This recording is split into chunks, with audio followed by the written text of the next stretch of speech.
বন্ধুরা, আজকে আপনাদের মাঝে নিয়ে আসলাম নতুন একটা ভিডিও। এই ভিডিওতে দেখে আসলে আপনারা নিজেরা অবাক হয়ে যাবেন আমার এই কবুতরের বাচ্চাটার অবস্থা দেখে। অনেকদিন হচ্ছে যত্ন না নেওয়ার কারণে কবুতরটা হচ্ছে দেখেন কি অবস্থা হয়ে গেছে। মশার কামড়ে গা হওয়ার পর আমরা ঠিক মতো যত্ন নিতে পারি নাই এবং অবহেলা করছি। এই অবহেলার কারণে কবুতরটা হচ্ছে এরকম হয়ে গেছে। দেখতেছেন, দেখতেও খুবই জঘন্য লাগতেছে।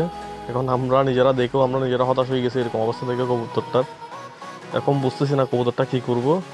কবুতরটা একদম শুকিয়ে গেছে, যেমন দেখেন কবুতরটা একদম শুকিয়ে গেছে। প্রায় খাওয়া দাওয়া করা ছেড়ে দিছে। টোটালি হচ্ছে খাওয়া দাওয়া করা ছেড়ে দিছে। তারপর আমরা দেখতেছি কি করা যায় এবং হচ্ছে আপনাদের আপডেট জানাবো কবুতরটা কি হয় না হয়। আমরা এমনি কিছু মেডিসিন দিব, যদি সুস্থ হয় তাহলে তো আলহামদুলিল্লাহ, আর যদি না হয় তাহলে তো মনে করেন আমাদের জবাই করা ছাড়া কোনো উপায় থাকবে না। যেমন অলরেডি দেখতেছেন এর চোখটা পর্যন্ত ফুলে যাচ্ছে আস্তে আস্তে, চোখটা মানে বন্ধ হয়ে যাচ্ছে আস্তে আস্তে। আমরা হচ্ছে দিন দিন লক্ষ্য করতেছি এই কবুতরের বাচ্চাটা হচ্ছে ঠিকমতো খাবার খাচ্ছে না এবং কবুতরের বাচ্চাটার বয়স হচ্ছে প্রায় আপনার 45 দিন মতো হবে, 45 দিন কিংবা 50 দিন মতো হবে বাচ্চাটার বয়স। একদম খুবই হেলদি ছিল বাচ্চাটা, কিন্তু কয়েকদিন ধরে প্রতিনিয়ত খাবার না খাওয়ার কারণে একদম শুকিয়ে গেছে এবং হচ্ছে দেখতেছি একটু একটু করে জিমাচ্ছে। যেমন আপনারা দেখেন সে ঠিকমতো নাড়াচাড়া করতে পারতেছে না, একদম দুর্বল হয়ে গেছে আর কি কবুতরটা। আমরাও এতদিন ব্যস্ত থাকার কারণে ঠিকমতো যত্ন নিতে পারি নাই, ওই কারণে দেখতেছি আজকে হঠাৎ চোখে পড়লো ওই ইয়েটা, দেখলাম খুবই জঘন্য লাগতেছে এবং দেখতে খুবই খারাপ লাগতেছে।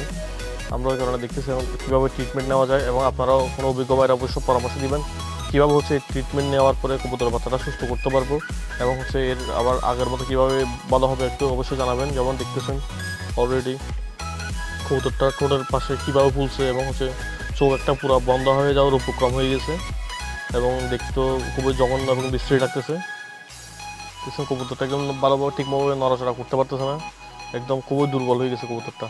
আজকে দেখলাম একদম খাবার দিলাম একটু আগে, কিন্তু দেখলাম খাওয়ারও খাই নাই, একদম খাওয়ার নাই বললেই চলে। তারপর হচ্ছে পানি ঠিক মতো খাই না এবং দেখি যেদিকে রাখি ওইদিকে হচ্ছে জিমাই, কারণ হয়তো বা প্রচণ্ড ব্যথা, ওই কারণে হয়তো বা জিমাচ্ছে কবুতরটা। দেখি আমরা আজকে থেকে অবশ্যই ট্রিটমেন্ট নেওয়ার চেষ্টা করবো ভালো করে এবং আপনারা অভিজ্ঞ ভাইয়ের অবশ্যই পরামর্শ দিবেন কীভাবে হচ্ছে আমরা এই কবুতরটাকে সুস্থ করতে পারবো। অবশ্যই জানাবেন আমাদেরকে। ধন্যবাদ। আসসালামু আলাইকুম।